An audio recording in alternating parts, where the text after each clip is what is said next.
produziu, como sempre, alimentos para mais de 1 bilhão de pessoas.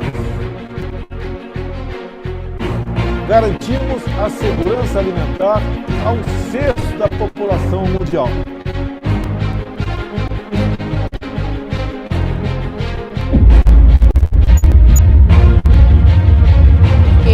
Eles chegam na comunidade por ter uma casa bonita com piscina de bandido.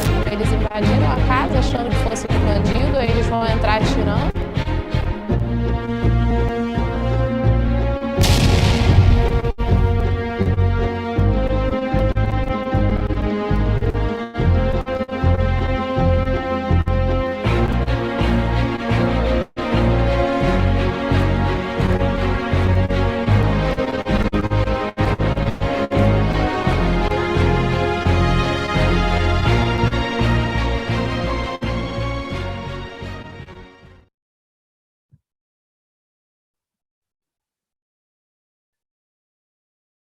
Boa noite a todas e todos.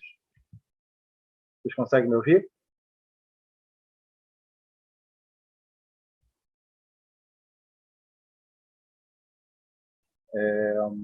Bom, deixa eu ver, vamos tentar mais outra vez aqui. Altas não altas tecnologia. Boa noite a todos e todas.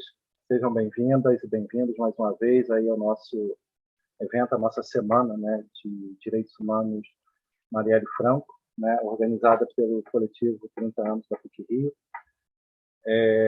Gostaria, antes de qualquer coisa, de agradecer, né, a presença de todos, as inscrições que nós tivemos, a oportunidade de estar aqui com vocês, né, a oportunidade de estarmos juntos aqui, e esperamos que nesse momento em que nós estejamos aqui conversando, trocando algumas ideias, né, aguardando, ouvindo nossos palestrantes, que nós possamos conseguir realizar um início de noite bem interessante, um início de noite com bastante discussão, realmente com bastante pessoas trazendo várias colocações, vários pontos de vista aí, né, sobre esse tema tão difícil que a gente tem vivenciado aí, né, que nessa primeira noite nós vamos falar sobre a questão, né, da fome, da segurança alimentar, né?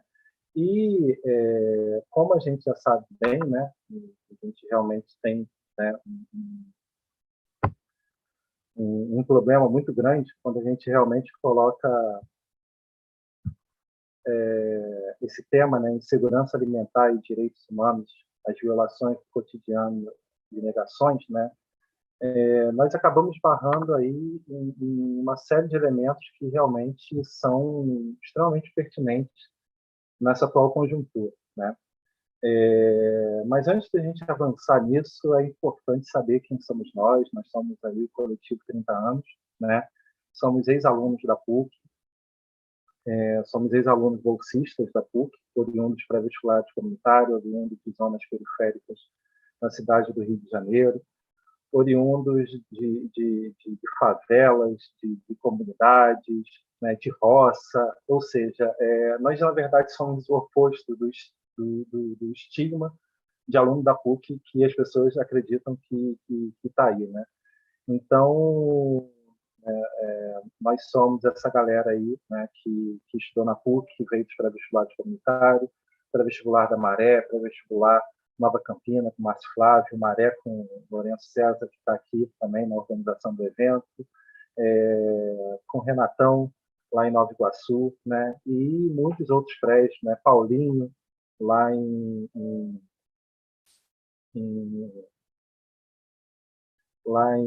enfim, na Zona Oeste do Rio de Janeiro. Então, nós temos aí uma infinidade de pessoas, uma infinidade de prédios, que, inclusive, sob a batuta, né, também um trabalho realizado com o professor Augusto Sampaio, Frei Davi, professora Luiz Helena, trabalharam herculeamente para que nós pudéssemos estar aqui, de alguma forma, formando, estudando, entendeu? Enfim, é uma coisa que a gente realmente não perdeu o time, né? A gente segue realizando esse trabalho até hoje, né? E o coletivo, na verdade, ele existe com o intuito realmente de garantir que esse trabalho, né, que os pré-vestibulares comunitários realizaram, né, de possibilitar os alunos entrarem na PUC, né, que é bem interessante, mas, na verdade, muitos deles acreditavam, né, que a gente, na verdade, não teria condições de entrar, e nós entramos. Então, outra coisa interessante é que o ProUni, ele, na verdade, existe a partir do estudo de caso que nós, da PUC, né, ou seja, nós fomos nós fomos as primeiras ações afirmativas do Brasil, né, pelo menos nesse período. Então, em 93, 94, começou esse trabalho aí, né, dos pré-vestibulares comunitários. Nós entramos através de 3 pessoas, né, foi a Jeane, o Alisson e a Simone. E hoje esse trabalho tem aí, pelo menos, miseravelmente por baixo, só na PUC, né, cerca de 9 mil alunos formados, né? Então, a gente está falando só de PUC-Rio, mas nós temos os pré-vestibulares colocando pessoas na UERJ, UFRJ, UFMG, entendeu? Nós estamos no Brasil inteiro, praticamente, né? E, sem mais delongas, hoje, né, eu acho que vocês, na verdade, vieram aqui para ouvir os nossos palestrantes, então, eu queria, né, começar, né, falando, né, passando a palavra para Renata Souza, né, nossa deputada estadual formada na PUC-Rio em comunicação, fez publicidade e jornalismo. Renata também fez o mestrado e doutorado na UFRJ, né, em comunicação e cultura. E o pós-doc dela foi na UF, né, em MIT e Cidadania. Então, Renata é mais um desses nossos quadros aí, né, que felizmente está na política, está fazendo um excelente trabalho, né? Aproveito para dar os parabéns aqui, né, tia, tá um pouquinho, e agradecer imensamente a oportunidade de ela ter aceito aí, né, o nosso convite para poder fazer parte desse evento aqui. Renata, a palavra está contigo. Muito obrigado pela oportunidade. E agora é tudo contigo mesmo.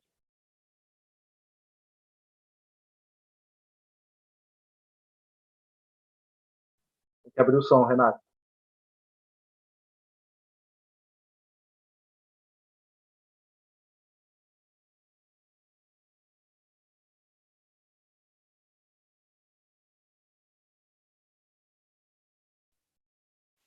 Renata?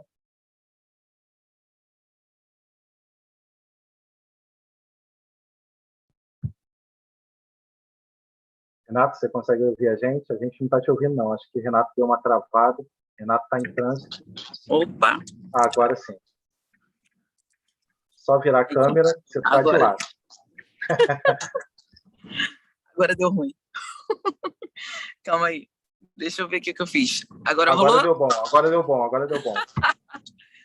Então, acho que essa experiência antropológica, sociológica e política da gente ter passado pela PUC nos revelou aí a possibilidade de existência e potencialidade de figuras como nós, pretos e pretas da periferia e da favela do Rio de Janeiro e de outros estados, poderem acessar um ensino de qualidade, um ensino superior que fizesse sentido para aquilo que a gente entende enquanto saber acadêmico, pesquisa, enfim. Eu também tenho muita gratidão pela PUC ter sido pai, mãe, padrasto e madrasta, né? Na minha trajetória, eu fiz jornalismo e publicidade na PUC, e quando eu entrei na PUC lá atrás, em 2003, né, a gente já falava que era da favela, da periferia, porque a gente já sabia o nível de desigualdade social, cultural, que a gente ia enfrentar, né? Nosso pré-vestibular comunitário, na Maré, conseguiu conduzir a nossa estada dentro de uma universidade como a PUC, né? Que é isso, é a elite da elite carioca dentro de uma universidade, né? E fora do interior do Rio de Janeiro também. Conseguiu nos conduzir com um olhar crítico mas um olhar de compreensão de qual era o nosso papel ali dentro também, para além de estarmos, né, aprendendo e apreendendo um outro mundo, né? Porque desde as vestimentas, né, nós também tínhamos muitas dificuldades com os textos em inglês, enfim, toda essas dificuldades impostas a pessoas como nós que não fomos alfabetizados em 2 línguas, que não tivemos as nossas primeiras viagens ao exterior, para Disney, enfim, todo esse cenário de desigualdade social que, quando a gente chega na PUC, é mais evidente. Mas os nossos pré-vestibulares comunitários conseguiram conduzir lutas que pudessem nos trazer a oportunidade de acessar esse lugar que muitas vezes a gente sequer sabia que existia. E, claro, o nosso tema aqui hoje, numa mesa como essa, num curso como esse, de Direitos Humanos, que leva o nome de Marielle Franco, nossa companheira, com a qual a gente fez o pré-vestibular comunitário na Maré, direitos humanos é uma questão existencial, né, para todos nós, porque a gente não acordou um dia e decidiu ser defensores e defensoras de direitos humanos. A nossa condição de desumanidade, em especial diante da falta do mais básico, seja do pão, seja de serviços de saneamento básico, seja de acesso à própria educação,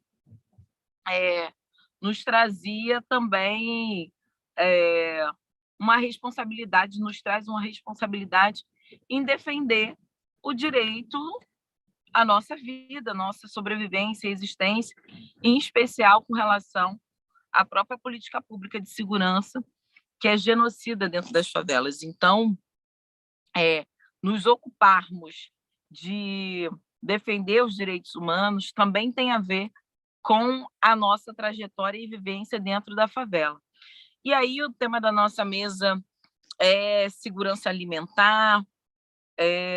Nesse momento em que o Brasil retorna a um mapa da fome, ao mapa da miséria, a gente tem muito que questionar quais foram as políticas públicas que nos levaram a uma situação como essa, porque se o Brasil saiu do mapa da fome quando, num governo progressista, né, como após um ano apenas, né, da Dilma receber um golpe, né, foi pichada, o Brasil retorna ao mapa da fome. Isso tem a ver, evidentemente, com a falta de uma política pública de Estado que garantisse ao Brasil um espaço onde a reforma agrária pudesse ter sido consolidada de maneira concreta e que não flertasse com os grandes latifundiários, né? Porque o que a gente vê hoje acontecendo no Brasil é a total ineficiência do reconhecimento da produção rural, do reconhecimento da potencialidade hoje que tem os pequenos agricultores, e eu digo isso porque na Assembleia Legislativa a gente tem acompanhado muito o trabalho dos pequenos agricultores aqui no âmbito, na cidade do Rio de Janeiro. Zona Oeste é uma cidade produtora de diferentes alimentos, apesar da gente não reconhecer a área rural que temos aqui na cidade do Rio de Janeiro, e o interior é muito rico nesse sentido. E, é claro, não há uma política que consiga compreender que o debate sobre segurança alimentar é um debate estratégico, né? Porque a gente sempre fala, uma pessoa com fome ela não tem condições nenhuma, né? Fisicamente, mentalmente, emocionalmente, de fazer as suas atividades mais básicas, né? É a perda completa da sua dignidade humana, a pessoa não ter o que comer, né? Acordar de manhã e não ter um café da manhã ou dormir com fome. Então, a gente sabe que a produção aqui no Brasil, 70% daquilo que a gente come vem dos pequenos agricultores, não é da agroindústria, né? Como se diz, como a gente vê todos os dias na propaganda, agro é pop, agro é isso, agro é aquilo outro. Não é bem assim. O que a gente come, 70% vem da agricultura familiar no Brasil, de pequenos agricultores. Tanto é verdade essa situação que a gente vê, por exemplo, a JBS, a maior, né? O Brasil é o terceiro maior produtor de alimento do mundo. É o primeiro em produção de proteína animal e o nosso povo está passando fome. Isso é uma loucura, né? Mas isso tem a ver com a política econômica que prioriza a exportação, a agroindústria, que prioriza a venda aos tubos, né, para fora, em detrimento daquilo que seria para a nossa população. Só para vocês terem uma ideia, quando as manchetes do Rio de Janeiro estampavam, né, as manchetes dos jornais estampavam pessoas catando ossos para roer, a JBS, que é uma das grandes empresas produtoras de proteína animal do Brasil, lucrava horrores na Bolsa de Valores. Isso é muito simbólico daquilo que é a opção política e econômica no nosso país. Um outro elemento que a gente não pode negar, porque é isso, né? Todo mundo fala, a culpa é da Covid, não sei o quê, mas a gente precisa lembrar, o desemprego já estava alto antes da Covid, a gente já tinha uma situação de miserabilidade aumentando antes mesmo da Covid, a Covid só veio enfatizar todos esses problemas que a gente já estava passando.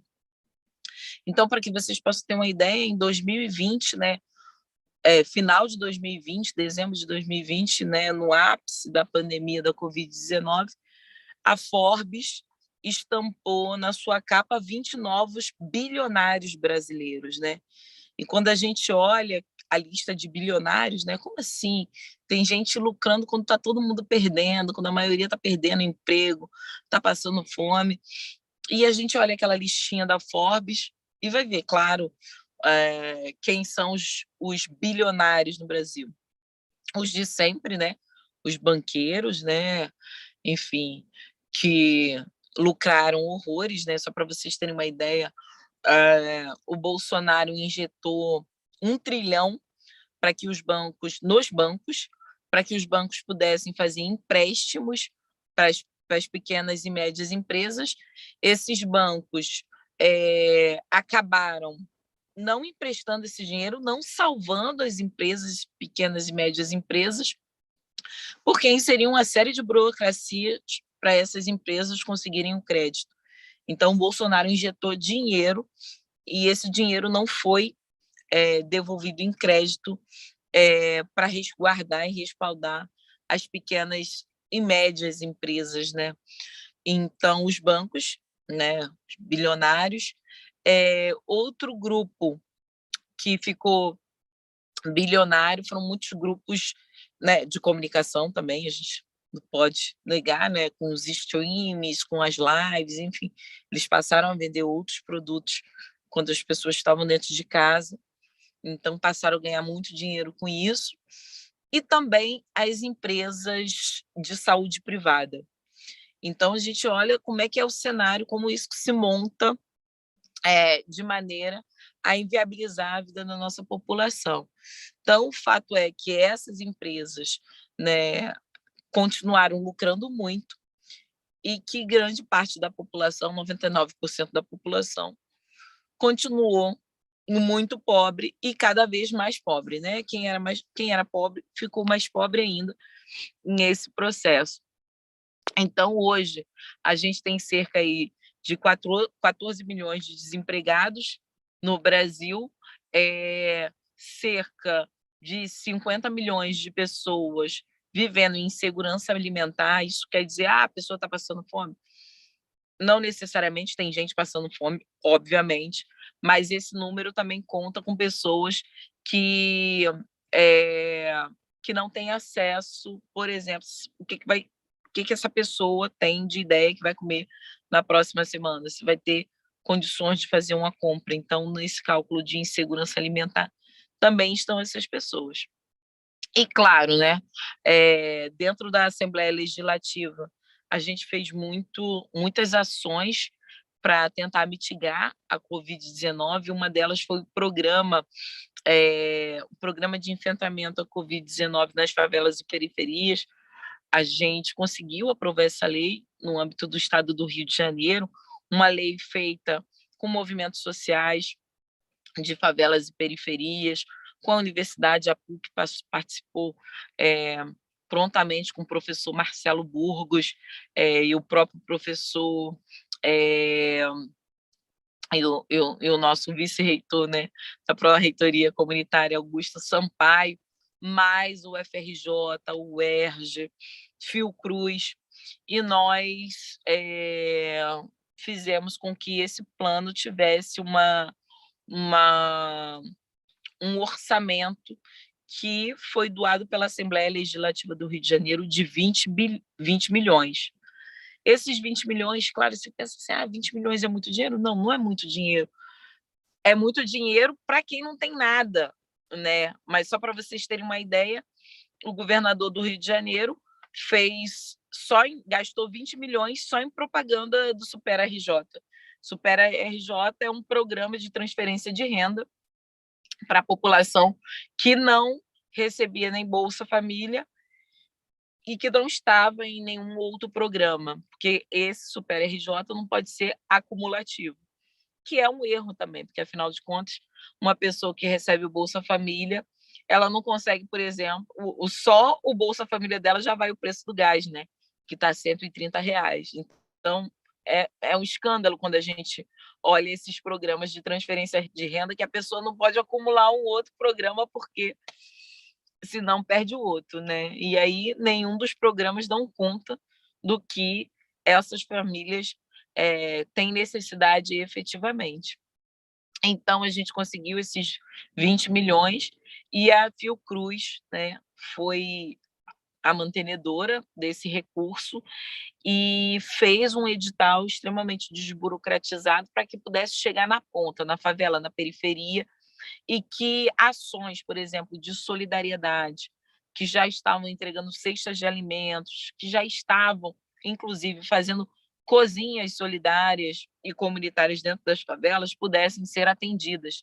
Então, nesse sentido, a gente conseguiu, a partir desse fomento e do edital da Fiocruz, né, com esse recurso, uma cozinha solidária no centro do Rio de Janeiro, na Lapa, né, junto ali com os camelôs, mais um movimento de trabalhadores sem teto. Então, eles hoje na Lapa têm uma cozinha que é advinda desse recurso. Na Maré também tem uma cozinha solidária. Ali entre Lourenço pode me ajudar, mas ali salsa-merengue, né? Entre Vila do João e salsa-merengue.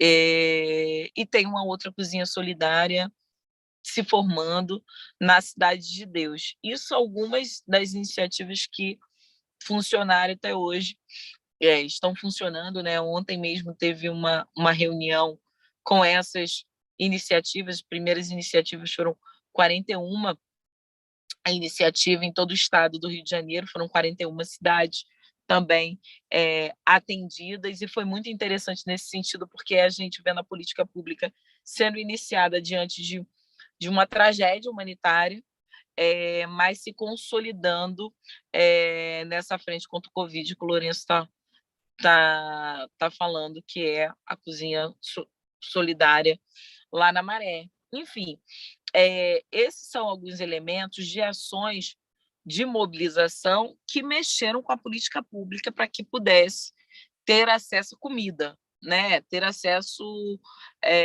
a alimentos. A gente também fez parcerias com o MPA, né, que é o Movimento de Pequenos Agricultores aqui no Rio de Janeiro, e nós conseguimos consolidar assim alimentos também para essas cozinhas solidárias sem veneno, né? A gente viu que o Bolsonaro liberou aí muitos venenos, então aquela história do veneno estar na mesa é muito real, mas o movimento dos pequenos agricultores tem contribuído muito com as cozinhas solidárias, que não é só uma realidade do Rio de Janeiro, essa também é uma iniciativa do Movimento dos Trabalhadores Sem Teto, né? O MTST, no Brasil inteiro. Então, hoje a gente já encontra cozinhas solidárias nas principais capitais do Brasil e em muitas cidades. Então, acho que isso é uma ação feita com os movimentos sociais.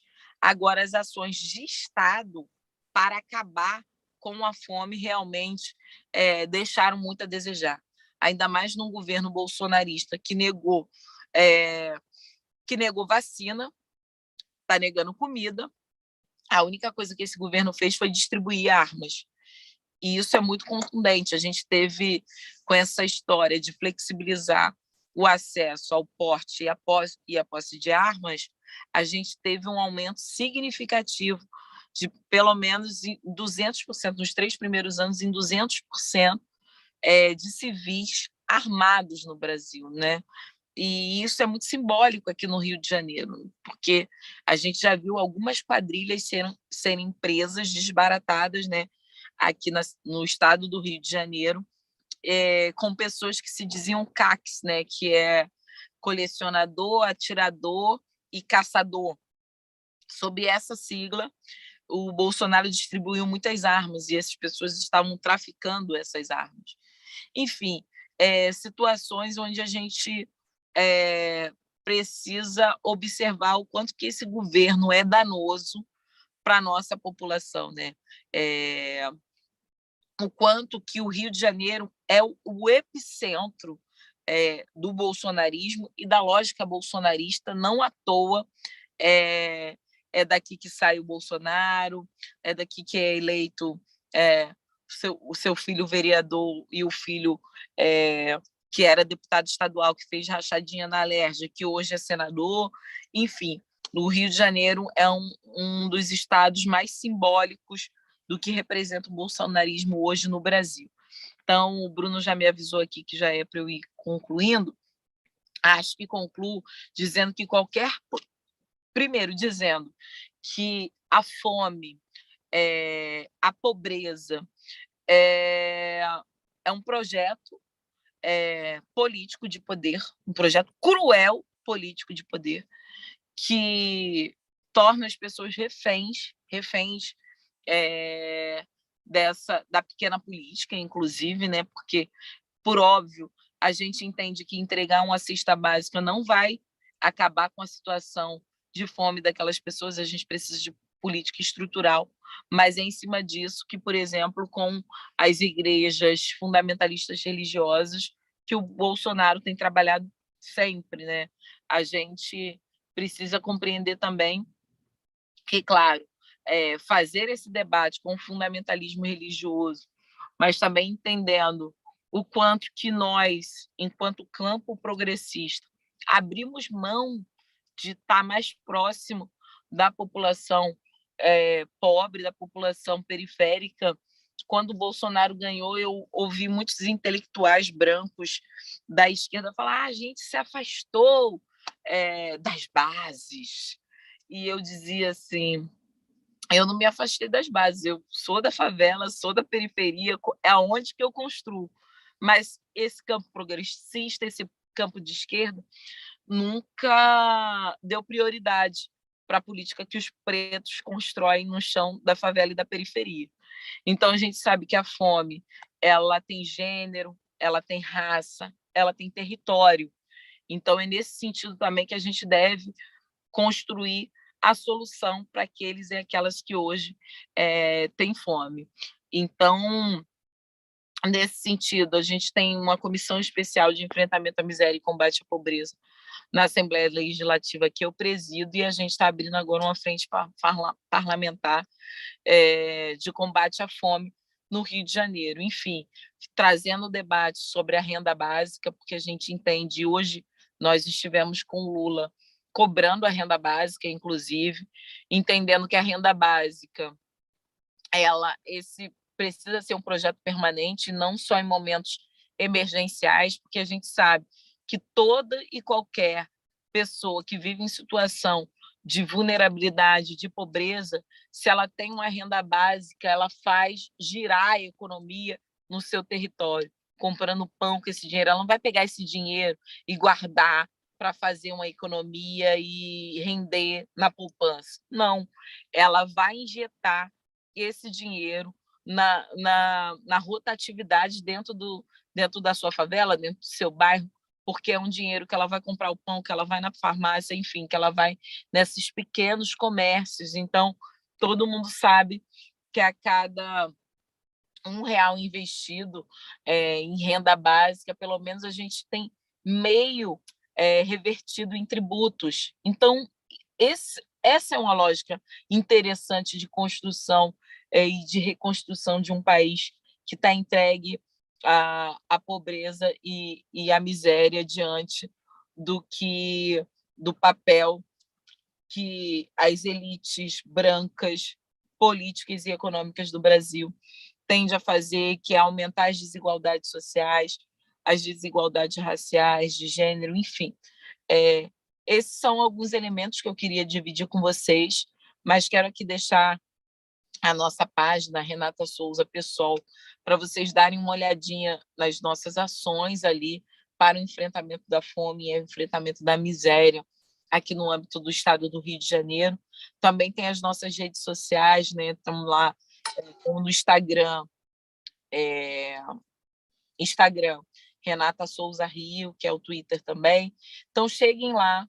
Vocês estão vendo que minha bateria está acabando, é a loucura da rua, mas deixo aqui, tem alguns textos que a gente tem também lá, que eu acho que dá um bom debate na nossa página, e vocês podem baixar, porque está disponível em PDF, que é um livretozinho que é Gênero, Raça e Classe no Brasil. Tem texto ali do Silvio Almeida, do pastor Ronilson Pacheco, enfim, de figuras que hoje estão pensando o racismo e como ele opera no nosso cotidiano. Tem um outro livreto também chamado Ubuntu, o Eu Sou Porque Nós Somos, na filosofia africana, que é um texto que é oriundo de uma palestra dada pelo Muniz Sodré, né? Hoje, quase 80 anos, né?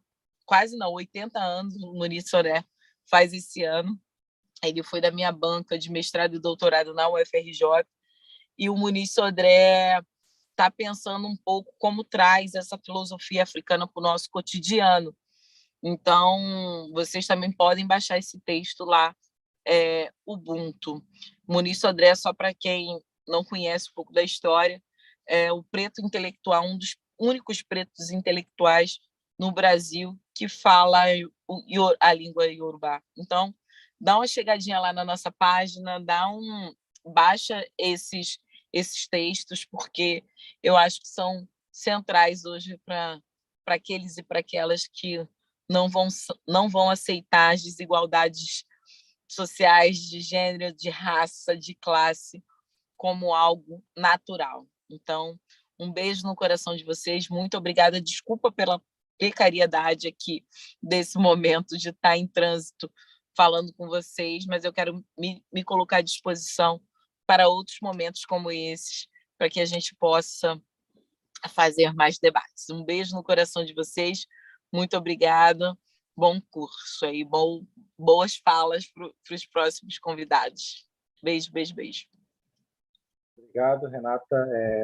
A gente, na verdade, entende a tua o fato de você estar em trânsito como compromisso, né? Isso é importante destacar, né? Que esse comprometimento de estar vindo aqui passar esse conhecimento, né? De passar seus dados, apresentar para as pessoas, né? E principalmente esse comprometimento com essa questão da fome, né? Que infelizmente no Brasil a gente tem dados aí, né? O Marcelo ele vai trazer novos dados aí, Marcelo Luciano, né? Que é mais um aluno da PUC, mas antes de qualquer coisa, né? Reiterar a nossa gratidão pelas pessoas que estão fazendo parte do evento. Nós temos pessoas praticamente de todos os estados do país, né? Nós temos pessoas de, pelo menos, até agora, né, cerca de 200 cidades diferentes. Então, nós já estamos ultrapassando os 400 inscritos e, assim como nós temos interesse em promover outros debates, nós pedimos também que vocês curtam, compartilhem o nosso canal, né? E a gente está sempre fazendo, né, assim como a gente tem parceria, né, com outros colegas e amigos que estão sempre realizando esse trabalho aí, né? Mas sem mais delongas, né, eu queria convidar, né, antes de qualquer coisa, meu amigo, meu contemporâneo também de PUC, Marcelo Luciano, né, que é formado em Serviço Social pela PUC, né? Ele é coordenador de pesquisas e líder do Grupo Josué de Castro. Ele é pós-doutor em Saúde Coletiva pelo IMS da UERJ e doutor em Ciências pelo ICITC. É muito difícil isso, Marcelo. Obrigado. ICIT, da Fiocruz, né?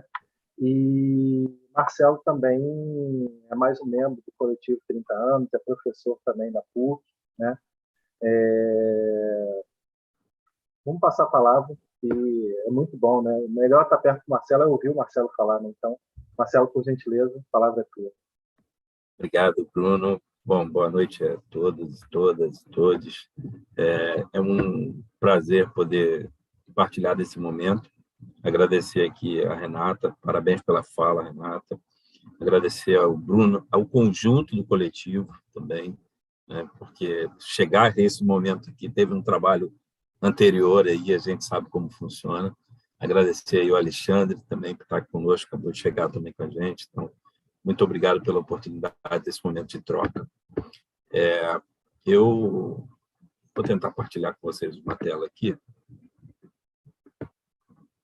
Eu queria, antes de iniciar aqui a apresentação, falar um pouco sobre de onde vem, né, essa conversa, de onde que a gente sai, né? Então, eu estou hoje liderando o grupo de pesquisa Josué de Castro, né, que está vinculado, sediado no Decanato de Ciências Biológicas e da Saúde, na PUC do Rio, né, onde a gente atua também como coordenador de pesquisas. E, nesse trabalho, uma das questões que a gente tem tocado desde a escolha do nome de Josué de Castro, aliás, o grupo ele surge em 2019, e a gente escolhe Josué de Castro por uma questão que a gente já vinha apontando e que a Renata destacou bem aqui. Antes da pandemia, já havia um conjunto de crises que estavam colocadas, seja a crise política, econômica, eu vou pegar aqui especificamente desde 2014, elas já começavam a fervilhar, mas o golpe de 2016 aclarou bem as crises como um conjunto que circunscrevia um único projeto, né, de solapar os direitos da classe trabalhadora, né? Então, esse projeto já vinha olhando para isso e a gente começou a olhar para a questão da insegurança alimentar naquele momento, que não à toa a gente escolheu Josué de Castro. Por que Josué de Castro? Bom, o primeiro grande autor discutia a questão das condições de vida, né? Quando foi fazer um estudo sobre as condições de vida da classe operária numa indústria em Pernambuco, e ele mapeia as condições, porque ele foi lá para poder saber por que as pessoas estavam ficando doentes. E ele descobre que a doença era a fome. Então, começa ali essa leitura sobre a perspectiva de ler a fome e as condições de vida, como que isso poderia se rebater num fenômeno e outro. É preciso pontuar um pouco essa questão de Josué de Castro, vocês vão entender exatamente a minha fala um pouco mais adiante. José de Castro, depois dessa leitura, ele começa a estudar, além, depois sai daqui, ele começa a estudar a fome no Brasil. E, estudando a fome no Brasil, ele mapeia aí a área do caranguejo, né, assim, olhando para Pernambuco, né, mas depois disso ele começa a olhar e espraiando. E no livro Geografia na Fome, Geografia da Fome, nesse livro ele faz uma leitura ampla e mapeia, apresenta um mapa das carências nutricionais e alimentares no Brasil. A partir daí, a gente começa a perceber uma leitura mais ampliada e vendo que a fome tem dimensões para além das dimensões econômicas. E é muito relevante essa fala, porque quando a gente olha para a questão hoje, que se fala de fome, e talvez o cenário que Josué de Castro mencionou da fome, aliás, era tão complexo que não podia nem se falar de fome no Brasil. Tanto que ele teve que, para fazer os estudos, teve que ir para fora do Brasil para falar de fome, que era meio que quase que proibido, era tabu falar de fome. E hoje é tão curioso que a fome está na moda, né? No sentido da palavra matemática, moda, né? Que ela se repete hoje em toda a grande mídia, em vários espaços, porque a fome está vista e está colocada de forma visível. A grande questão da forma com que a fome aparece hoje é que a fome ela está hoje travestida da necessidade do indivíduo cuidar do outro indivíduo. A fome hoje está travestida da necessidade da gente esquecer o dever de Estado e lembrar que todos nós somos corresponsáveis por esse processo. Em boa medida, somos sim, porque quem faz o dever de Estado acontecer somos também nós, né? Pela força do voto, sobretudo. Então, a ideia da fome que está na mídia hoje, e que está na mídia e na moda hoje, é uma fome travestida de sentidos que não os sentidos que Josué de Castro colocou. É preciso deixar claro, assim, a fome, e aí essa fala não é uma fala minha, é uma fala do próprio Josué de Castro, já no segundo livro, quando ele faz o mapeamento da fome em todos os continentes, no Geopolítica da Fome. Quando ele faz esse mapeamento, ele diz que a fome não é um fenômeno natural, contradizendo, inclusive, uma tese histórica de Malthus, que dizia que a fome iria sempre existir, sobretudo dada a escassez de recursos e o crescimento populacional que vinha em progressão geométrica, já os recursos de progressão aritmética. No entanto, a leitura de Josué de Castro sobre a questão da fome é que a fome é um fenômeno político, né? E essa é a fala que eu queria trazer aqui, e que a Renata passou muito claramente por esse movimento, né? Mostrou isso aqui. A fome é uma escolha, né? Um país que tem a terceira maior produção de alimentos, né? E a primeira do ponto de vista de proteínas, como pode passar fome? Não, essa questão de ter fome nesse país é uma escolha política. E uma escolha política que, numa ponta, e a Renata mais uma vez destacou isso aqui, numa ponta você tem uma base absurda passando fome e na outra ponta você tem a geração de 40 novos bilionários. E isso ainda é exaltado como um mérito de um processo de desenvolvimento econômico. Ora, a grande pergunta que fica é: qual é a grande contribuição do sistema financeiro para o desenvolvimento social e humano no país? O entregador de comida que entrega comida sentindo o cheiro da comida todo momento para um lado e para o outro e não come, porque ele passa fome, do que a gente está falando, né? Onde foi que parou, que a gente perdeu a humanidade? Então, aquele falso dilema entre os limites de fazer sobreviver, e a pandemia deixou isso muito claro, fazer sobreviver a economia e não as pessoas, né? Então, são nessas condições que a gente vai mexer um pouco por aqui.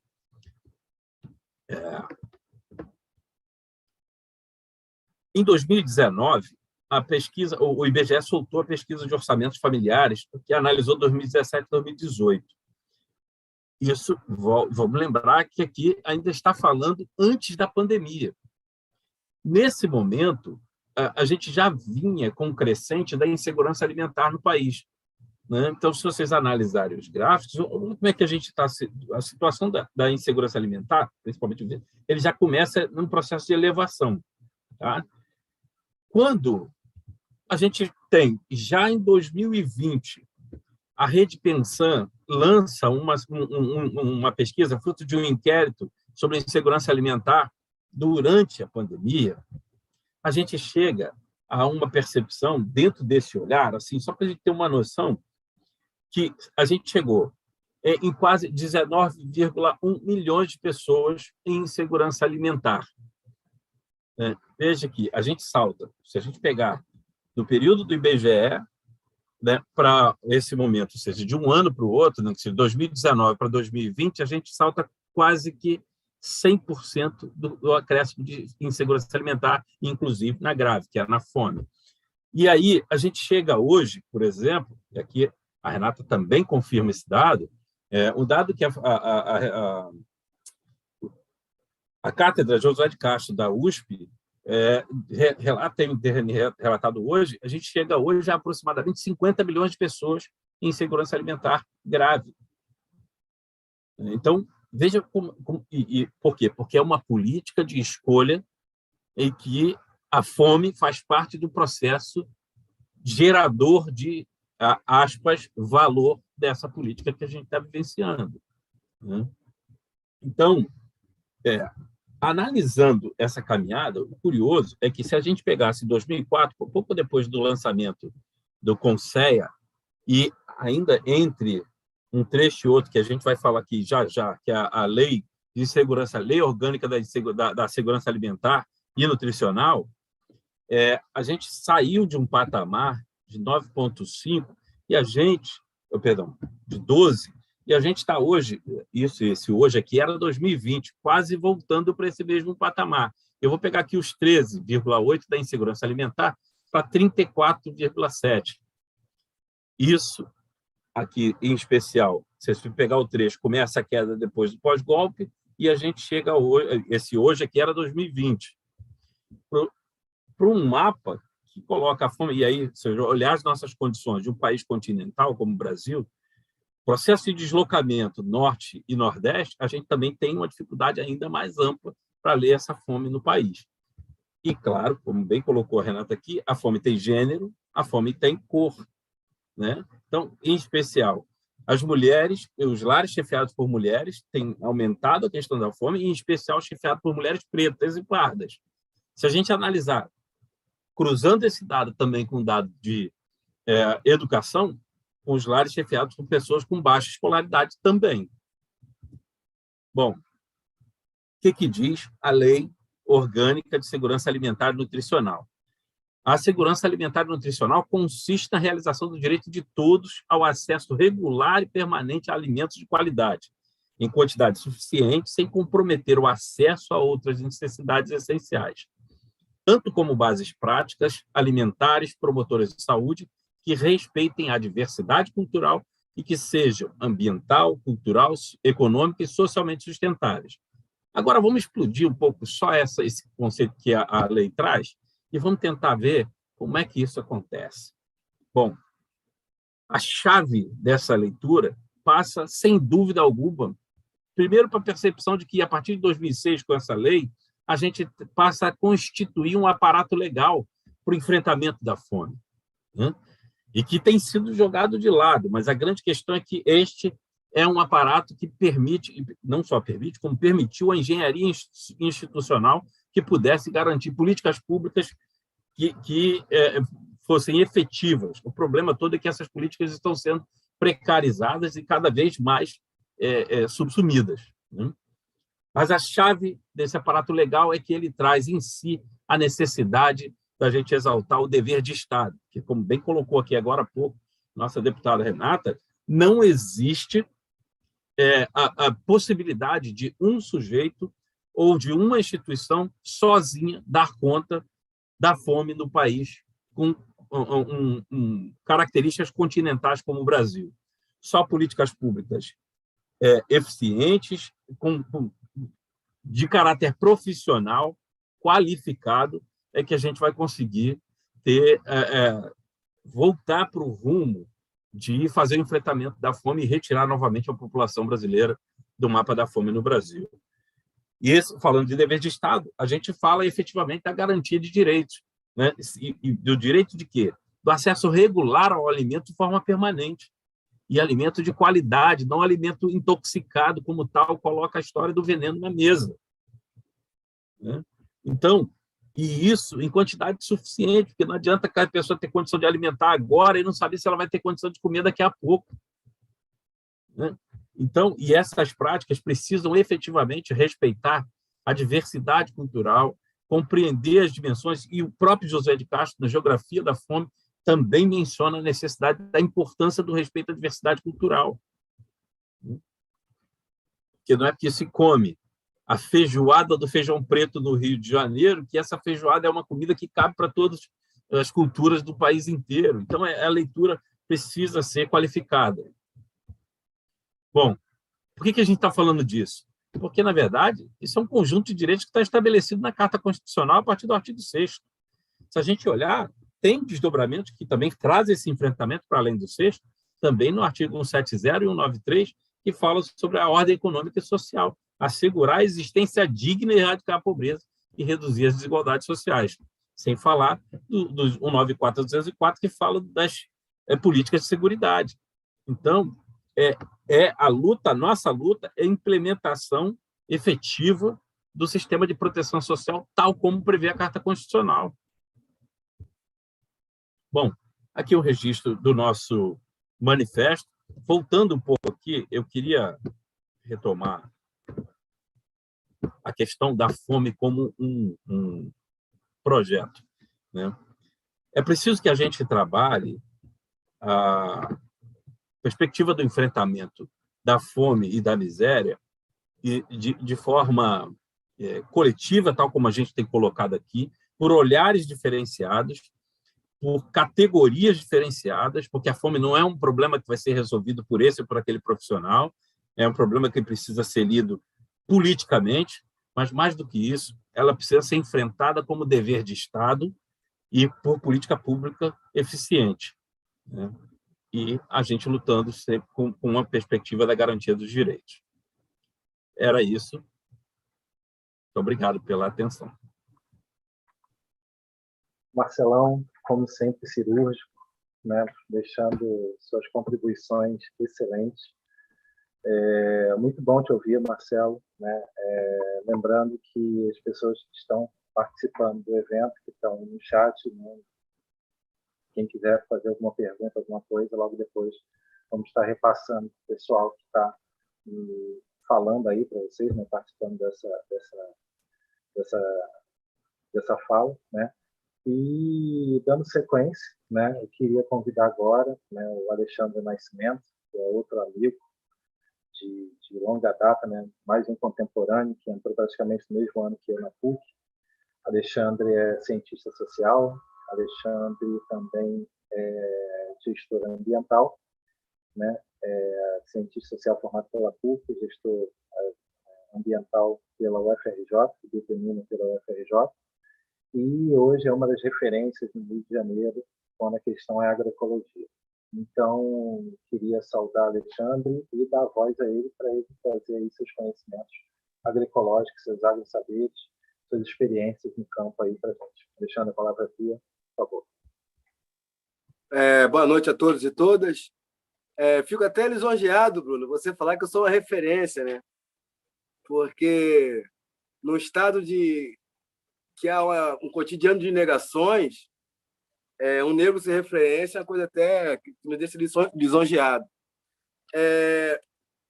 Eu vou chamar a atenção aqui... Bom, pelo menos para mim né? Não, para muitos muito obrigado mesmo. Muito obrigado. Aqui eu vou fazer um trocadilho. Eu fiz algumas anotações aqui, mas vou fazer um trocadilho aqui muito bacana, né? Acho eu. Porque a gente vive... Aqui estamos o tema da fala de hoje, segurança alimentar e direitos humanos, as violações e o cotidiano de negações. Então, vou fazer um trocadilho. Para ser franco com a Marielle, que foi minha amiga de faculdade, trocamos muitas ideias e muitos papos, vou trazer as negações e violações que negam a segurança alimentar que gerou direitos humanos. Então, vou trazer o passado dentro da visão do presente para ser mais fácil de compreensão. Quando começou a pandemia, por vender produtos orgânicos, trabalhar com produtores rurais, trabalhei com 250 produtores rurais no Rio de Janeiro inteiro, muitas pessoas vieram até mim perguntando se eu poderia falar com os produtores orgânicos sobre doação de alimentos. E eu produzi durante muitos anos também, lá em Japeri, em Guapimirim. E aí a pergunta que eu fiz é o seguinte, assim, todos os meus amigos estão dispostos a dar um saco de semente, uma enxada e trocar saberes. E as pessoas dizem assim, mas quem tem fome tem pressa. Eu falei assim, mas essa pressa da fome já dura 500 anos. Então, quando a gente para conversar e para pensar sobre as violações que gerou direitos humanos há pouco tempo atrás, essas violações que nós, negros brasileiros, sofremos, elas transcorrem um percurso de tempo de mais de 500 anos. Essas violações, não vou nem falar de termo humano, porque o humano é muito novo, mas essa violação de homem para homem, para não estender tanto, no caso do negro brasileiro e do Brasil, começaram na África, financiado por bancos genoveses e franceses, para que formasse a Companhia de Jesus e viesse para o Estado brasileiro lucrar com a venda de negro para cá e poder ter esse lucro com a volta com a cana-de-açúcar, com o café, com a laranja, enfim, com as especiarias que aqui estavam. Então, essas violações elas vêm de muito tempo. Hoje, quando eu falo que nós poderíamos dar um saco de semente, um saco de uma enxada e estarmos abertos para trocar informações, e eu ouço a resposta que quem tem pressa tem fome, passado 2 anos da pandemia, muita gente ainda está continuando buscando ajuda para dar alimentação. Então, como a gente transcorre, quando a gente passa ali no Biblioteca Parque, na porta da OAB, a porta do Ministério Público, a porta das instituições públicas que têm segurança, a gente vê famílias e famílias lá estendendo a mão para pegar comida. Ora, a partir do momento que a gente não ensina a plantar, a trabalhar com a enxada, a gente não ensina nosso povo, aí independente de ser negro, branco, indígena, a ter autonomia. Se você não tem autonomia, você não tem o autocuidado. Ou vice-versa. Quem não tem autocuidado, não tem autonomia. Então, essa autonomia, esse autocuidado, quando a gente dá um saco de semente, a gente está ligado à terra. E aí entra o grande problema do Brasil. A terra não foi fadada para os pobres. A terra não foi fadada para ralé. A terra não foi fadada para os pretos. E aí, quando a gente vai num curto período de tempo atrás, a gente percebe que para ter voto tinha que ter terra. Para ter poder tinha que ter terra. Para se ter capital, para a formação de economia, tem que se ter terra. Então, a partir do momento que, por várias leis, dia 16 de maio de 1888, foi a Lei de Terras. Aí, em 1905, teve a Lei de Terras no centro da cidade, do Rio de Janeiro, que proibiu o negro de ter suas casas de zumbu, que ter seus lugares, seus armazéns, transformando os mercados de rua, que é a propriedade, no caso hoje é visto como camelô, como propriedade de italianos, as casas de zumbu para os portugueses e as hospedarias para os espanhóis. Então, quando a gente passa a perceber as violações, né, cotidianas que negam o pobre a ter sua autonomia, elas barram sempre na questão de segurança alimentar e posse da terra. Porque você, quando tem posse da terra, você planta sobre ela, adquire o seu capital, faz a sua economia e começa a ter poder de barganha, de palavra, de posse, de compra. E vale lembrar, esse poder que eu estou citando aqui sobre terra não tem nada a ver com a africanidade, não, irmão. Porque o poder da terra na África é outro sentido, tem outras pertenças, outras políticas de atuação. Tá? Essas violações que se tem com o início da terra e que a gente está estudando hoje com a pobreza na rua, que está relacionada à segurança alimentar, é uma política pública muito bem pensada.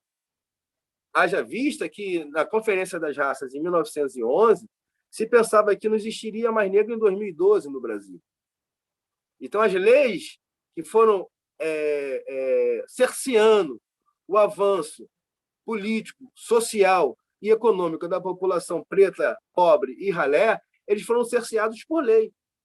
No entanto, a nossa educação formal não faz com que a gente compreenda as ações que nos fazem negar o poder da terra. Saindo das instituições quilombolas, ou ribeirinhas, ou indígenas, o negro não tem apreço à terra. O pobre não tem apreço à terra. Ele dá muito mais valor a um iPhone do que valor à terra. Então, a nossa subversão, ela se vem de muito tempo atrás. A gente busca um divino que vem do céu e esquece o nosso divino. Aí cito matrizes africanas, matrizes indígenas, matrizes orientais diversas, que têm como divino o solo, os elementares, aquilo que é palpável. Ora, se nós temos essa ciência, e aí eu parto dessa premissa, que a subversão veio através da educação de amansamento, a educação de adestramento, e aí, para ilustrar, através de bibliografia, eu cito o Etíope Resgatado.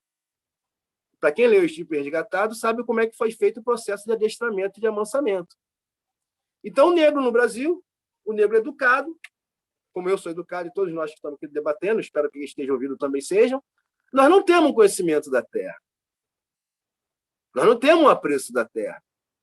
Nós lutamos pela educação judaico-cristã que nos leva a uma escalada acadêmica solitária. E aí, quando você chega no pedestal do doutorado, você se vê sozinho num espaço e argumentando sobre uma ética, uma epistemologia que não é a sua. Então, nós jogamos estágios de campos de ação, campos de atuação, que não condiz com nossa gênese. E aí, muitos de nós entramos em depressão, loucura, suicídio, drogação, prostituição. Como a gente consegue? Como qualquer um que tem um olhar treinado para assistir, observa nas calçadas de todo o centro da cidade do Rio de Janeiro e outros estados, para quem conhece. Então, isso é uma prática. A negação da terra foi uma prática de mortandade, hecatombe, genocídio. Negar emprego é uma parte de genocídio, é uma prática de genocida. Haja visto que educar é um ato, plantar é um ato pedagógico. Lógico, um ato que gera autonomia. Lógico que é um ato, óbvio que é um ato que gera sabedoria e conhecimento. Então, plantar requer conhecimento de lua, ciclo de marés, a planta ideal na lua crescente, na lua minguante, a maré adequada para você transitar e plantar, para quem mora na beira do mar, né? Para você transitar na beira da areia ou na faixa mais abaixo, o horário da maré, para você transitar para mergulhar, para adquirir peixe. Então, esses agro-saberes que nós trouxemos da nossa gênese africana, gênese indígena, para ficar só nesse campo que abarca muito bem o Brasil, elas foram cerceadas pela educação judaico-cristã. Então, o nosso pilar, o nosso basilar de violações, né, e de cotidiano de negações, ele advém da educação escolar. Essa educação escolar faz com que a gente se negue. Porque a partir do momento que a gente passa a pensar, a vislumbrar o mundo, a entender o mundo, pautado no plano, né, da esquerda para a direita, de cima para baixo, a gente se abdica do saber do 360 graus. Nos colocaram na cabeça que a gente tem que pensar tridimensional. A planta tem 4 dimensões, porque esqueceram o tempo. Então, como é que vai esquecer o tempo? O tempo, para quem acredita, é um orixá. O tempo, para quem acredita, é o tempo. É o Cronos.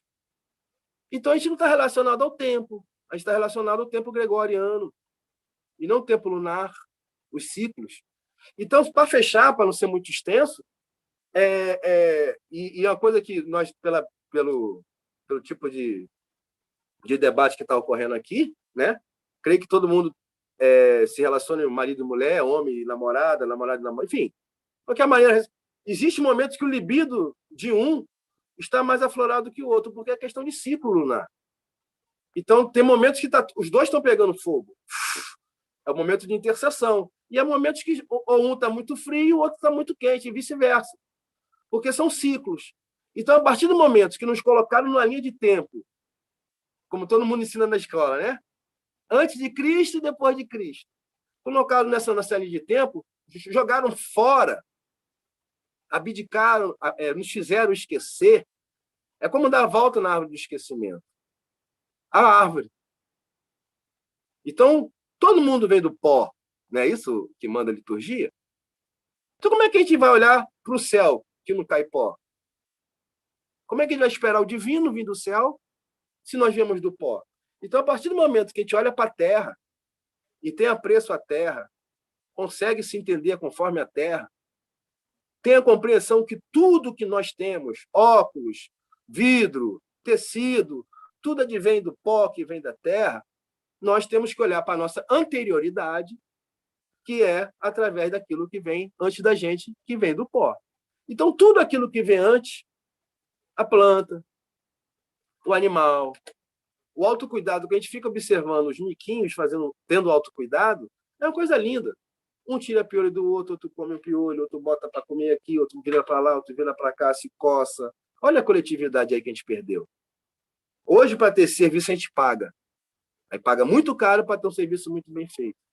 Então, a subversão feita, para finalizar, ela começa com a ordem judaico-cristã, que escreve da esquerda para a direita, de cima para baixo, que nos abdicou, que nos fez sairmos dessa visão, essa apreensão de mundo do 360 graus.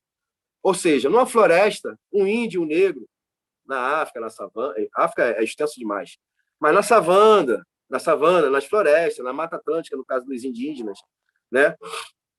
Na Mata Atlântica, na questão africana também, no Oriente, essas pessoas que tinham um relacionamento com os elementares, o que são elementares? Água, fogo, solo e ar. A fusão desses quatro, que vão gerar 16 elementares, que vão gerar elementares não, que vão dar resultado de 16. Esses 16 cruzados entre os 16 vão dar outras relações químicas. Vamos parar por aí. E se a gente conseguir compreender, pensar, observar essas fusões, nós vamos trazer para nós, ou para conosco, observações e apreensões de mundo que vai nos ajudar a atenuar o cotidiano de negações, as violações que a gente recebe, tá? Vai fomentar a segurança alimentar e diminuir e fortalecer os direitos humanos. O que ocorre é que a gente mal entende o que significa direitos humanos. De onde vieram essas negações, esse cotidiano de onde veio esse cotidiano de negações? Quais são as violações? Então, como o ato de educar é um ato jesuítico, é um ato jesuíta, e o pilar da educação no Brasil ela é jesuíta, eu assunto a dizer que nós estamos correndo atrás do rabo. Algumas soluções não nos serão dadas como são apresentadas. Ou a gente corre atrás para buscarmos elucidar nossos problemas, ou vamos continuar alimentando o rabo. Perdão, correndo atrás do rabo. Até chegar ao ponto que nós estamos chegando nesse ponto, ouço a dizer, estamos a cabeça, o rabo está dominando a cabeça, porque subverteram muito. Então, a gente está buscando atrás do rabo. A nossa escalada acadêmica é solitária, o nosso sucesso é solitário, o nosso plantio com o advento das maquinários é solitário, a nossa cura é solitária através das farmácias, estamos esquecendo os nossos mais velhos, não estamos sentando mais em roda, o nosso contato é online, a nossa compra é online, as nossas pesquisas são online, e não estamos sentando com os mais velhos, não estamos fazendo roda, não estamos indo à máquina. Não estamos assuntando com os nossos caboclos e caboclas. Então, a partir do momento que a gente nega a nossa gênese para trabalhar com a sociogênese do outro, essa violação a gente está trazendo para o nosso berço familiar, para a nossa casa. Não é simples ter essa observação. Se apanha muito para ter essa observação e até mesmo para tentar viver no mundo que todo mundo é impulsionado para ter views e não ter conhecimento. Então, a gente está buscando ter views e estamos esquecendo do conhecimento. Então, a nossa violação, nós estamos criando a partir do momento que estamos negando a nossa gênese, a nossa memória genética, a nossa anterioridade. Então, deixo aqui, para finalizar e abrir para perguntas, a Terra, ela significa posse e poder. A partir do momento que houve a subversão, muitos de nós negros não temos conhecimento nenhum sobre nada de terra.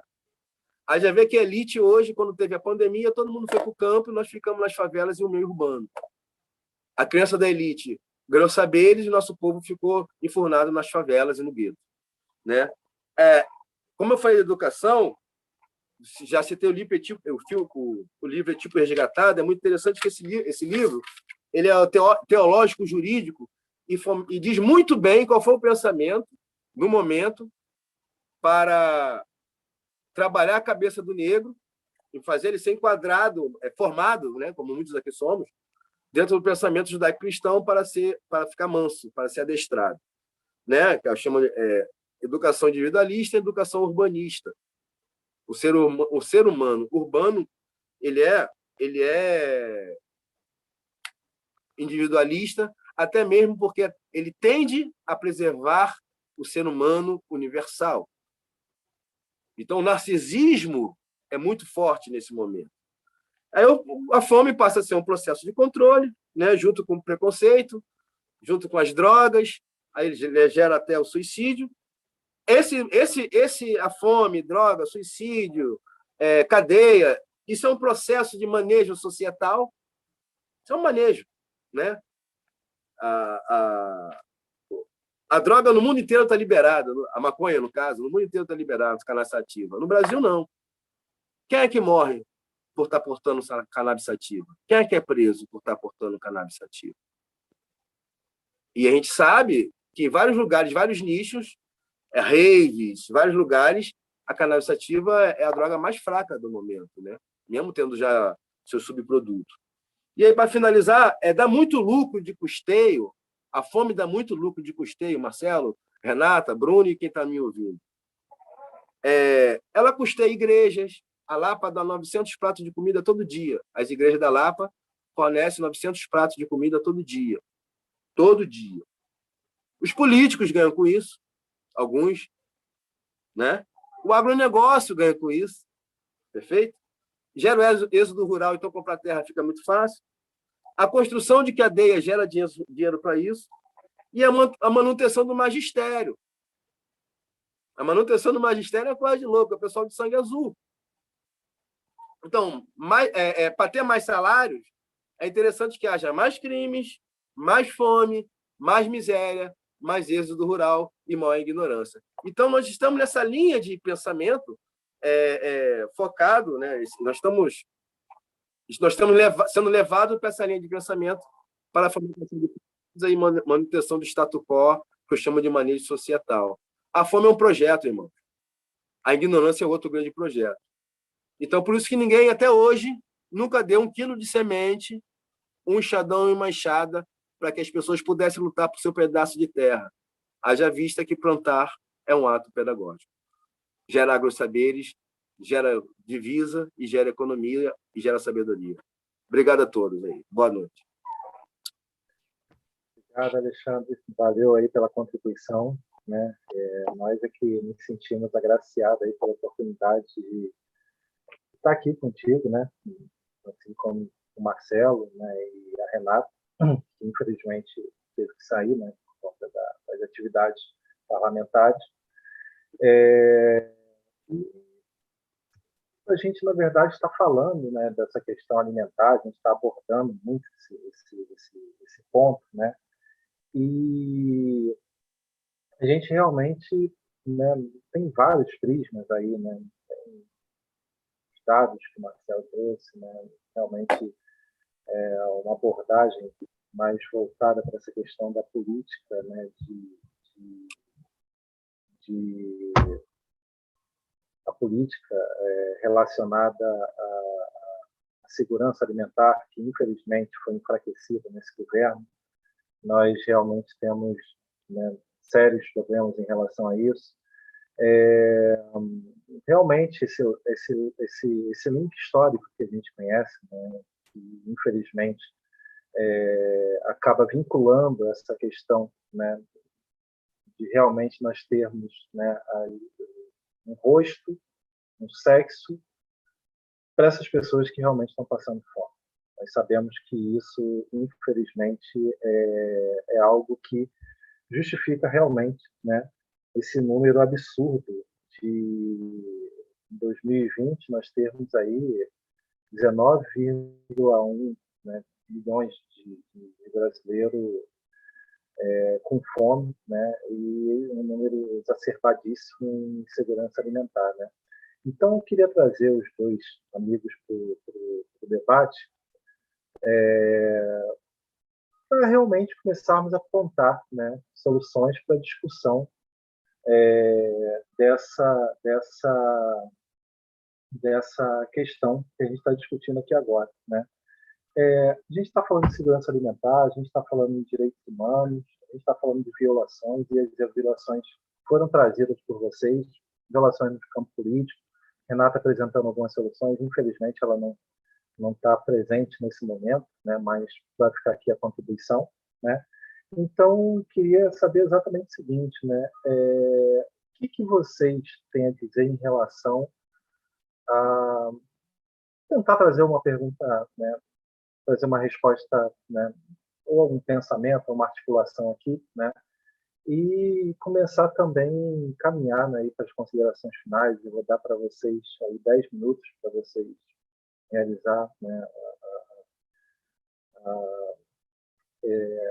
trazer alguma coisa aí relativa a isso que eu trouxe e, consequentemente, já pedindo para fazer as considerações finais, né, se a gente não tiver perguntas no chat. Então, por gentileza, né, Marcelo, por favor, fique à vontade para começar.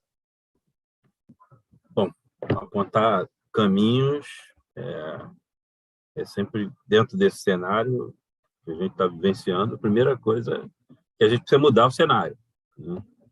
A atual conjuntura, a perspectiva é uma perspectiva de acirrar e ampliar mais a fome. Então, é preciso mudar o cenário de forma que a gente assuma a fome como prioridade. Então, e aí, né, dentro dessas condições, algumas questões que nos permitiram, de algum modo, sair do mapa da fome, né? O estoque de segurança, por exemplo, do governo era uma coisa que era absolutamente importante, né?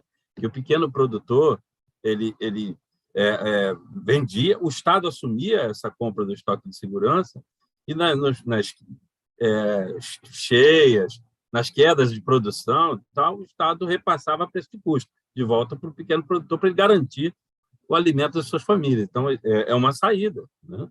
Então, assim, uma outra saída, primeiro, é que a gente... Bom, uma chave que eu acho que talvez a gente não tenha vivenciado, apesar das imensas mudanças que a gente viu no período, e também vivenciamos alguns problemas de 2003, sobretudo depois da Lei de Segurança, Lei Orgânica de Segurança Alimentar e Nutricional. Uma chave que a gente precisa colocar é a ideia de que, o ponto que o Alexandre ressalta bem, é a ideia da educação.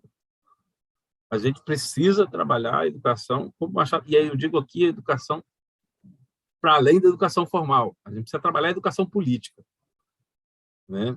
Assim, educação política como garantia de direitos, né? Assim, a percepção de que sem esse enfrentamento, sem garantia, a qualquer que seja o tempo, em qualquer que seja o tempo, sob qualquer que seja a condição, é preciso que a gente mantenha a educação política viva, né? De modo que a cidadania, ela não é tanto um conceito quanto uma ação acabados. Na verdade, ela, para que exista de fato, ela precisa estar viva. E para ela estar viva, a sociedade precisa se mexer nesse movimento para exigir a garantia desses direitos, né? Por outro lado, o Estado não pode perder de vista o papel e o dever de Estado, né? E que Estado a gente está falando, né? Então, bom, primeiro de tudo, um Estado que aponte para a justiça social, né? Porque não é possível, numa conjuntura como a gente está vivendo, de pandemia, em que as principais nações do mundo inteiro, sobretudo as nações capitalistas, têm redirecionado suas políticas para políticas que tenham uma perspectiva de um Estado protecionista. E a gente faz exatamente o contrário, né? Então, assim, estou falando de resgate de políticas de welfare state nessa direção. E a gente abandona, a gente fez exatamente o contrário, né? Ao contrário, a gente entrou numa linha de um Estado empresa numa perspectiva rentista. Então, veja, a tendência é acirrar ainda mais a questão da fome, né? Então, no Estado empresa, numa lógica de rentista, se a gente pegasse o período mais onde você tinha uma relação, vou pegar aqui lá para trás, do período que a gente olhasse, onde o Marx cunhou lá a história do exército industrial de reserva, que servia para poder regular os salários dentro do modelo capitalista.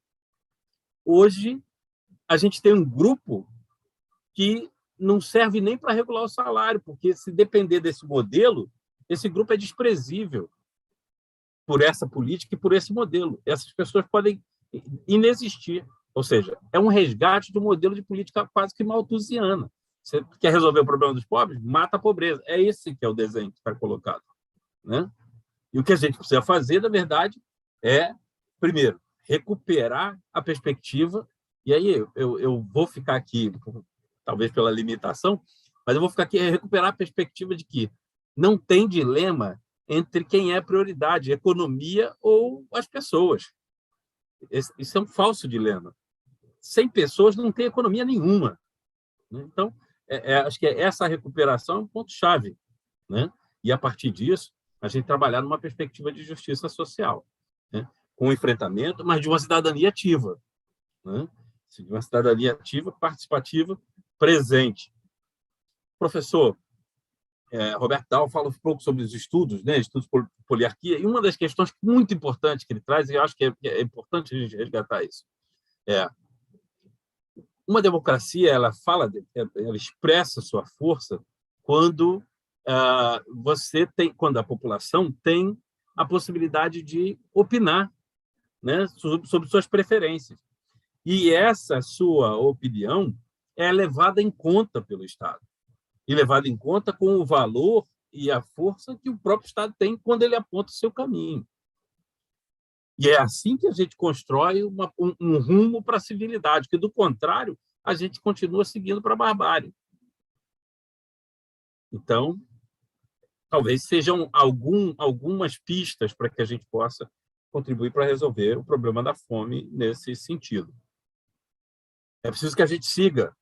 Primeiro, um outro ponto, desculpa, só para concluir, um outro ponto muito importante é resgatar os autores que estudaram o Brasil, os autores brasileiros que estudaram o Brasil e que apontaram caminhos para o Brasil, né? Então, assim, podem não ter sido os melhores caminhos que a gente desejava, mas, veja, a gente não está partindo do zero. Se a gente resgatar as pessoas que olharam para o Brasil com projetos que apontavam para caminhos de justiça social, a gente pode estar... a gente tem trilhas para poder seguir algumas pistas e construir caminhos novos por uma civilidade. Agradecer mais uma vez ao coletivo 30 anos pela oportunidade de estar aqui com vocês nesse debate, dizer que o grupo de pesquisa Josué de Castro está à disposição, se vocês precisarem, pode contar conosco, e agradecer aqui aos colegas, ao Alexandre, o Lourenço, o Bruno e a Renata, que esteve conosco aqui. Então, muito obrigado, forte abraço.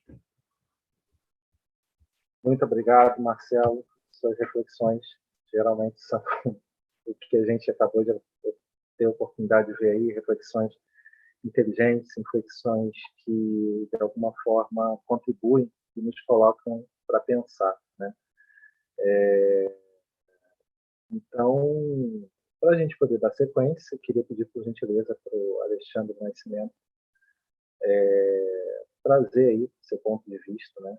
E está agregando aí mais uma vez. Por gentileza, Alexandre.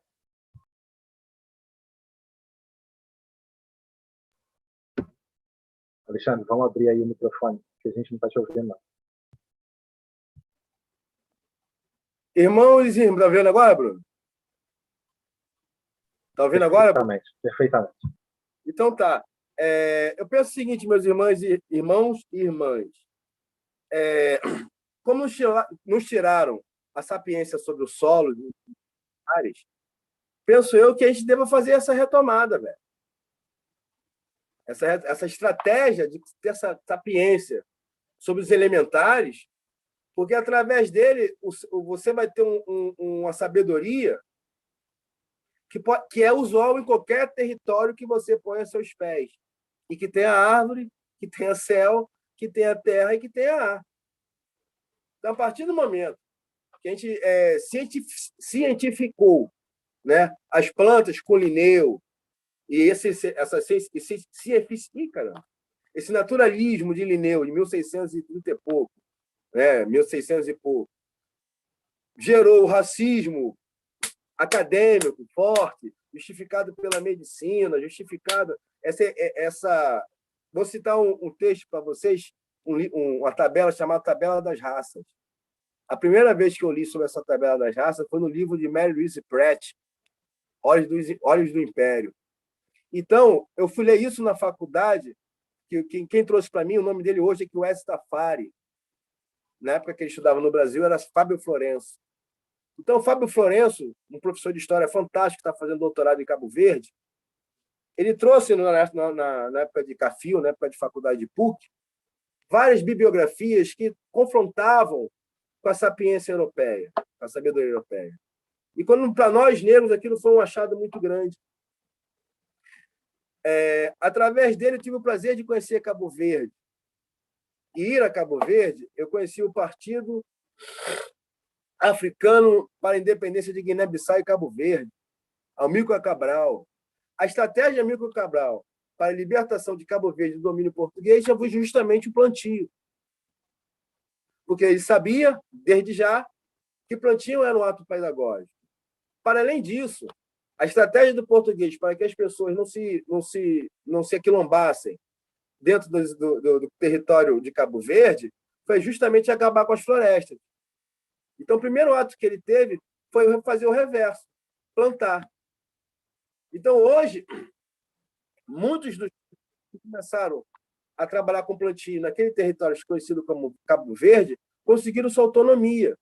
Haja visto que os negros lá, as pessoas lá que no estudo no liceu, não falam português, não têm acesso ao que a gente chama de educação formal. Então, eu fui lá fazer um trabalho de horta com ex-presidiários, drogados, moleque de rua, fazendeiros, poceiros. Fui fazer trabalho de horta lá na comunidade chamada Chada Grande, na praia. Aquelas pessoas que tinham liceu, poucos tinham sabedoria da terra. As pessoas que eu não conseguia falar porque o idioma era crioulo, elas tinham total sabedoria da terra. Então, isso me faz, pegando o exemplo de lá, quando eu trago para cá, eu costumo dizer que meus maiores mestres são os analfabetos. Tio João, ou semi-analfabeto, minha mãe, Dona Teté, Dona Terezinha, seu Dito, seu Aquino, Dona Maria das Flores, Dona Sebastiana, Vó Vitalina. São pessoas que nasceram e viveram dentro do Quilombo com o trato da terra, que me ensinaram, tio Maneco, que me ensinaram a entender Dona Tica, que me ensinaram a entender de lua, de sol, de maré, de vento, de peixe, de planta, de reza, reza com planta, reza por reza, reza com rabo de não sei o quê, reza com pena. A escola não ensina isso. Então, hoje, eu tenho um filho de 11 anos. Quando ele está cometido por diversos problemas, que eu não tenho capital, às vezes, para sanar, eu recorro à medicina tradicional. E funciona. A tal ponto daqueles que sabem que eu tenho essa prática, vêm aqui em casa se consultar e pedir ajuda. Então, por que a gente perdeu isso? Perdemos isso porque não temos acesso à terra. E olha que interessante. Nós estamos vendo o povo europeu, o povo de fora, dar valor à terra. São eles que estão lutando para a Amazônia não ser queimada. Nós, brasileiros, estamos no TikTok. Tem sua valia também. Mas no TikTok não tem floresta. No TikTok não tem a linguagem do povo do mato. Então, a nossa prática é tão nociva que a incidência de energia negativa que solapa os nossos povos, os nossos meninos, as nossas crianças, no campo, nos ribeirões e nas aldeias, é inversamente proporcional a que vem de lá para cá. Ora, como nós vamos saber isso se nossa biblioteca é viva, falante, não se armazena em prateleira, está sendo queimado ou está morrendo? Então, a gente acorda para entender aquilo que está ficando para trás, ou nós vamos continuar fazendo o rabo correr atrás da cabeça. Então, parece ser simples o que eu estou falando, parece ser, para algumas pessoas, falar, esse cara está falando a linguagem chula, mas para quem entende é altamente sofisticado. Eu fui plantar batata, Bruno, só para exemplificar, para acabar, meus irmãos, lá em Japeri, e o Roberto, que é o produtor, semi-analfabeto, passa os perrengues da casa dele, o Jeguinho, né? O Roberto é acadêmico. Meu amigo Jeguinho, passando perrengue, ele falou assim, negão, não planta batata na lua crescente, não, porque vai dar caruncho. Eu olhei para a cara dele e falei, porra. Aí plantei à noite, lua cheia, lua crescente, eu sapecando, lua crescente não, minguante para crescente, eu plantando batata, até inclusive ele plantou comigo. E eu falei assim, pô, já que tem essas ramas aqui, eu vou plantar esse canteiro aqui, com 50 metros, para ver se ele está de lorota ou não. Preciso fazer esse teste. Irmãos, todas as batatas que eu plantei na lua crescente deram caruncho. Caruncho é furo no que dá na batata. Quem é o sábio da história? Quem é o sabichão? Então, em cima dessa prática, daqueles que trabalham com a terra, que é o meu caso, eu trago para vocês essa ideia que o livro é muito interessante, nos dá muita sabedoria, mas muita bibliografias. Mas eu questiono, qual a aplicabilidade dele no meio da floresta? E aí a gente vai perceber o que fizeram com as nossas cabeças. Formataram ela de uma maneira quadrada, e quando não existe na natureza, devido às intempéries, tudo tende a ser redondo. Então, nós somos cabeças quadradas numa terra geóide. Não se encaixa, irmão.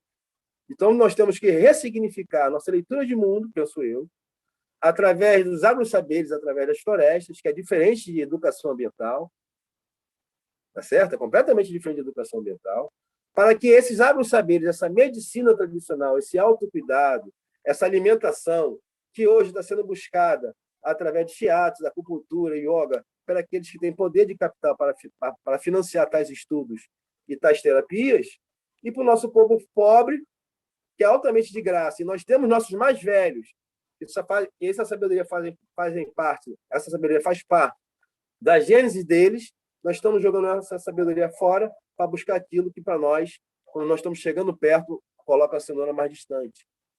Nós estamos chegando perto, coloca a cenoura mais distante. Então, em outrora, basta ter faculdade que você consegue um bom emprego. Você vai ser empregado, você não vai ter usado a sua sapiência, você vai ser empregado. Aí ele falou, agora é só fazer mestrado, faz graduação, faz mestrado, faz doutorado, faz pós-doutorado, então nunca acaba.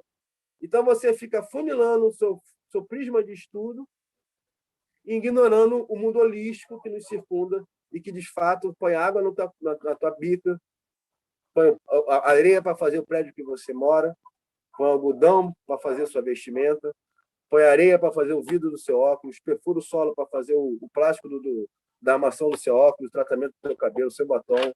Então, vamos observar aquilo, a biointeração, como diz o Antônio Bispo, não podia deixar de falar dele.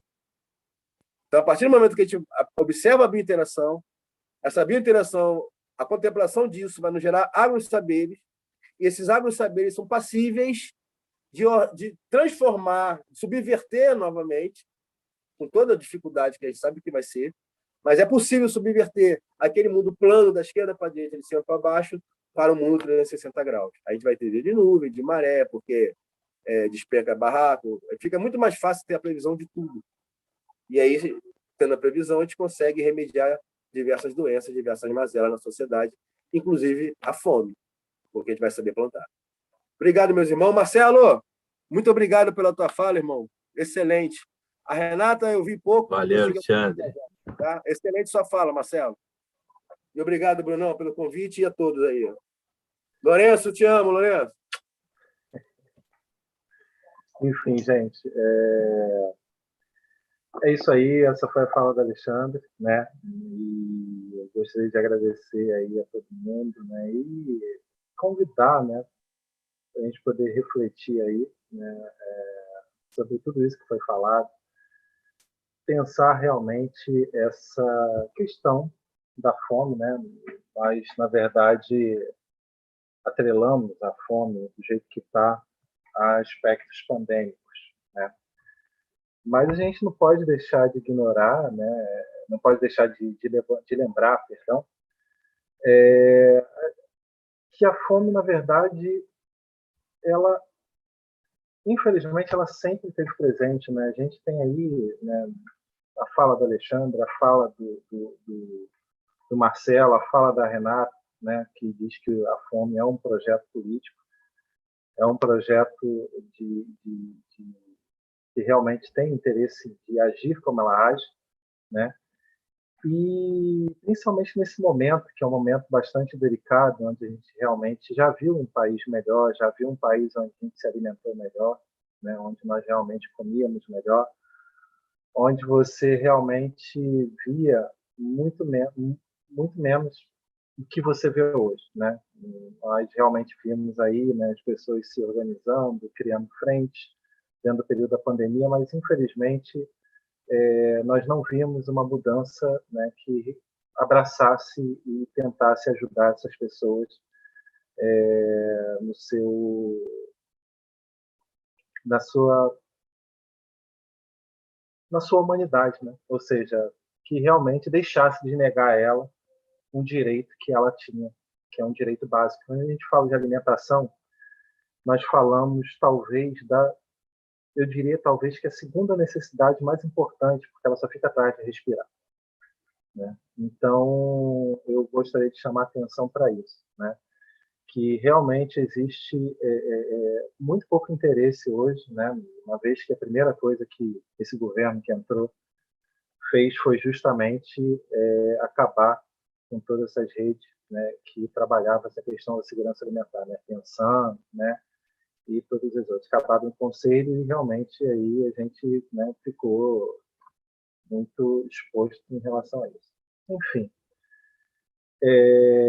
eu acredito que esse evento ele realmente tem um caráter, né, acho que assim, um caráter muito mais de fazer com que a gente realmente abra o olho para essa questão, né? Nós trouxemos pessoas maravilhosas para poder falar, mas que fique essa sementinha dentro da gente e nós reguemos para poder crescer, né? Realmente buscando cuidado, autocuidado. Nós já temos pessoas que realmente já fazem, pessoas que já estão no campo, mas quem não tem, comece a refletir, comece a pensar, porque, querendo ou não, a questão da fome é uma questão muito séria. A questão da fome, né, a negação do direito à alimentação, a insegurança alimentar, é algo extremamente perverso. Eu desejo com todo o coração, sabe, com tudo, toda a minha essência, que a gente realmente tenha o mais rápido possível a resolução da insegurança alimentar nesse país. A gente sabe que isso é difícil nesse contexto que a gente se encontra, principalmente com esse desgoverno. Mas que quem realmente não alcançou esse nível, por favor, de todo o coração, que não consiga chegar nesse nível realmente de alcançar a insegurança alimentar, né? E que realmente a gente tem aí, né? A gente, na verdade, falou tanto da insegurança, segurança alimentar, mas que a gente tenha a soberania alimentar também exaltada, que a gente tenha também a questão da alimentação adequada, né? Eu acho que isso aí é um ponto extremamente importante, porque hoje a gente realmente está comendo muita coisa que não presta, né? Esse monte de veneno, como foi falado aí, né? Pela fala da Renata, regando as nossas comidas. Então, eu desejo que cada um de vocês, cada homem, cada mulher, cada filho, né? Cada um de nossos filhos, né, nossas filhas, nossos sobrinhos, nossos parentes realmente possa, de fato, ter uma alimentação adequada, possa prospectar e possa realmente fazer, né, ter esse autocuidado, como foi falado aqui, com o outro, já que é uma questão extremamente importante e pertinente.